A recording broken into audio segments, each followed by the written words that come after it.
Alex Marshall never intended to return to his grandfather's house. The attic had been off-limits when he was a child. His mother's sharp warnings, always laced with something that felt less like fear and more like reverence. But now, with his grandfather gone, the house was his. And the attic door, long forgotten beneath layers of dust, stood slightly ajar. The air was thick with neglect, carrying the scent of mothballs and something metallic. The wooden floor groaned under his steps as he ventured deeper into the attic's gloom. Boxes slumped under their own weight, forgotten relics of a life preserved in dust. But it was the wooden chest beneath the farthest window that caught his eye. He crouched, brushing off cobwebs, and pried the lid open. Inside, nestled in worn velvet, lay an antique camera, its body engraved with intricate swirling patterns that seemed to shift when he wasn't looking directly at them. The lens, unnaturally pristine despite the years, reflected the dim light like a black hole. No brand, no markings, just a single roll of undeveloped film tucked beside it. The weight of the camera was wrong. Too heavy, too cold. He should have left it there. Unspooling the ancient film.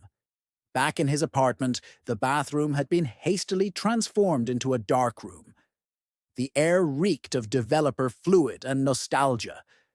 Alex worked methodically, his fingers trembling as the images slowly emerged in the dim red glow. The first frame showed an empty hallway, the wallpaper peeling in forgotten curls. The second, a dusty parlor with an old piano. But the third, his breath hitched. The attic, his grandfather's attic. The angle was impossibly familiar, as though someone had stood exactly where he had hours before. The chest was there, the same light slanting through the grime-streaked window. But something was different. The lid was open, and a figure stood beside it. Alex stumbled back, knocking over a tray of chemicals. The acrid scent stung his nose, but he barely noticed. His hands shook as he fumbled for the next photograph.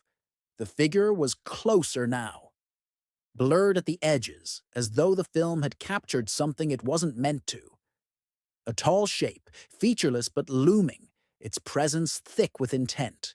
The final frame sent ice through his veins.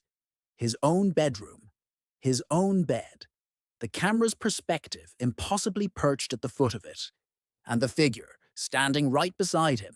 A whisper slid through the room, though the windows were shut.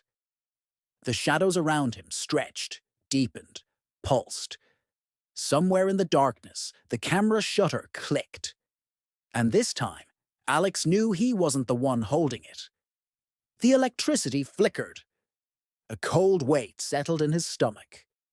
Alex's breath came fast and shallow as he grabbed the film, shoving it back into its envelope. His reflection in the mirror across the room wavered, a slight delay before mirroring his movements. The air pressed heavier against him. It felt wrong, like the walls themselves were listening. A floorboard creaked, not under his feet. Slowly, Alex turned toward the bedroom doorway, his heart hammering against his ribs. The hallway beyond was shrouded in darkness, but something shifted within it. A subtle movement, just out of sight. He wasn't alone. The camera still sat on the counter, its lens gleaming in the dim light. The urge to grab it, to capture whatever was lurking in the shadows, clawed at him. His fingers twitched toward it, but something deeper, something primal, screamed at him not to. The whisper came again, closer this time, just behind his ear. Click. The power surged back to life, the overhead bulb flaring too bright before settling into an uneasy glow. Alex stood frozen, his body trembling. He turned back to the mirror. His reflection stared back at him, wide-eyed, breathless. But his reflection's hands were empty. The camera was gone.